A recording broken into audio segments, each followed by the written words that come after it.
So we're going to be casting our minds now for the first time tonight into the future. We're going to be joined by Molly Deshorger, who is a keen sailor and a civil engineer whose work is based at the interaction between cities and their water environment. Molly is going to help us to consider some potential different futures that we could face moving forwards for our environment in Leicester City. There you go, Molly. Take us into the...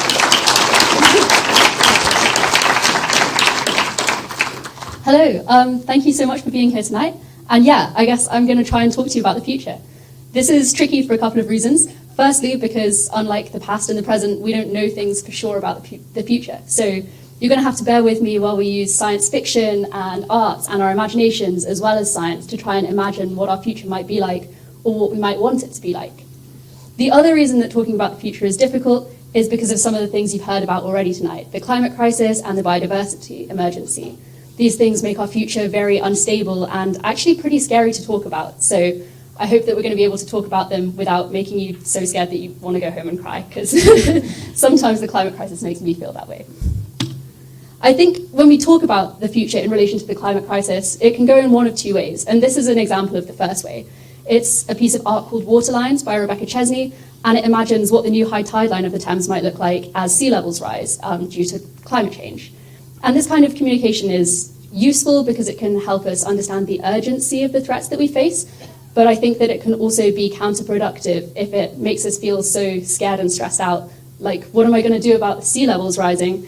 That then, I mean, how are you supposed to act on that, you know? So I want to avoid just talking to you in this mode. But then I think that the other way that we can go when we talk about the future can be kind of equally unhelpful. This is this kind of techno-utopia idea, the thought that within the next few decades, some magical technology will step in and optimize everything, and our lives will become perfect, and we won't have to worry about anything. We can just keep living as we are. And I think that this is dangerous, because if we believe that technology is coming to save us without us doing anything, then why would we advocate for change in the lives that we live now? So I'm going to try to avoid telling you this kind of story as well. So in order to tell a story that's not either of those, I think it's helpful to zoom in and ask some smaller questions. Not what's going to happen to the world and how do we fix the climate crisis, but what can we imagine for Leicester's future and how might we start to move towards it? As I talk about the future of Leicester, I'm going to try and drive home a few important overlaps between some topics. The first of these is climate adaptation and mitigation. So climate mitigation is reducing our carbon emissions and also sequestering carbon, for example, by planting trees, whereas climate adaptation is adapting to climate change effects that are already locked in. In Leicester, this is likely to be increased temperatures, increased flood risk, more extreme weather, and also instability in supply chains like food. Overlapping with this is biodiversity. So this is because our native wildlife is incredibly threatened by the climate crisis, as you've heard already, but also because there are some important creatures and nature-based solutions that can help us to adapt to climate change impacts. And I'll talk about a few of those as I go along.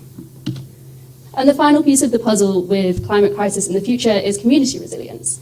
If we live in communities where we know and care about our neighbours, our human neighbours and our non-human neighbours, then maybe we'll be better equipped to help each other to survive the kinds of instabilities and extreme weather that we might be experiencing over the coming decades. So let's talk about Leicester's future.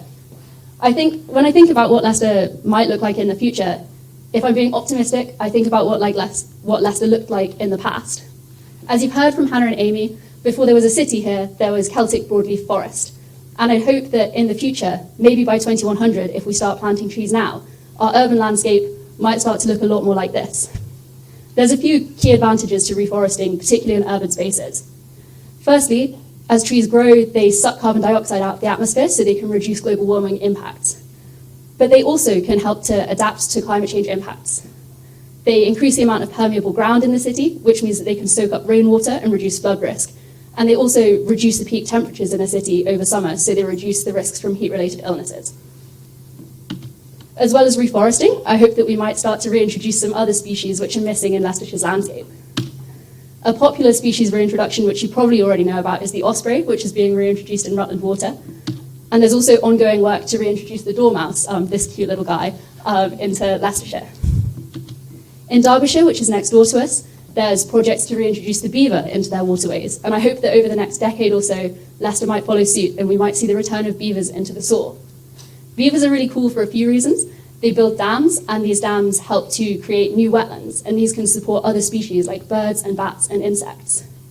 Beaver dams can also help to reduce flood risk because they hold more water from rainfall further upstream, and so they can protect downstream settlements.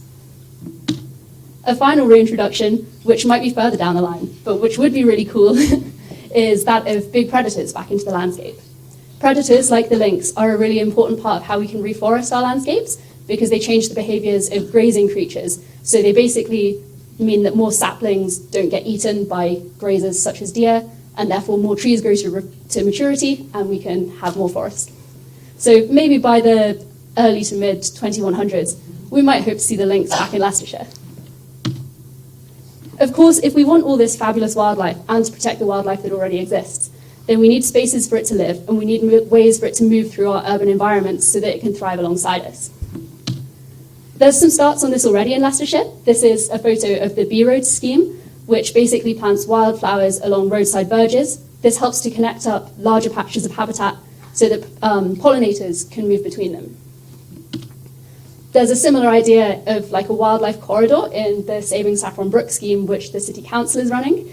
So Saffron Brook is a waterway that runs right through the middle of Leicester, and the hope is that it can connect up parts of the city and help wildlife to move through the city centre, as well as providing more access to nature for us.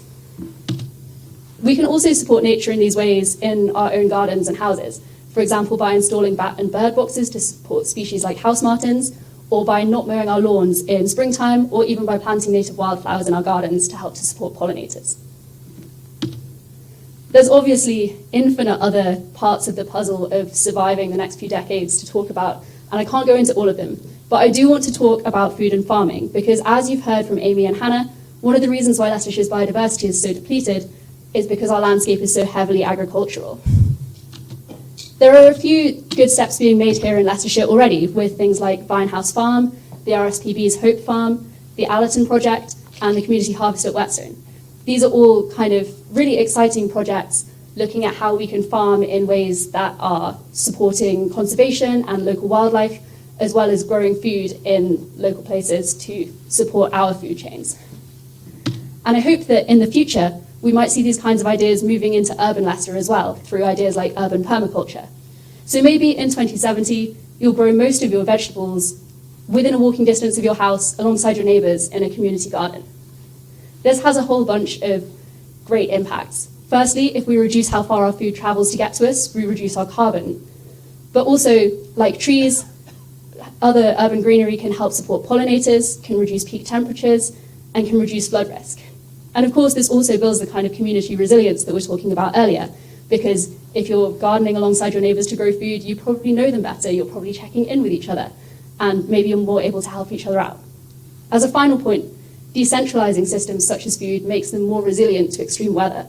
We're less likely to lose all of our crops if we're growing them in many different places. So I want to end tonight with a call to maybe get involved and do something. If any of these futures that we've talked about feels like something that you would want to see or that you would like to start acting on, then there are small things that you can do, and there are people acting in Leicester now. So that might be a community garden or the community harvest or something near you. It might be one of the many awesome environmental volunteering schemes which are run by the City Council or the Wildlife Trusts. And there's also all manner of other activist and community groups happening in and around Leicester. So if there are any of those that strike your fancy, I would totally encourage you to check them out. I think the message I want to leave you with is that the future is scary because climate change is very real and it's happening right now, but also there are things that we can do about it. So I would encourage you to go and start doing them. Thank you very much.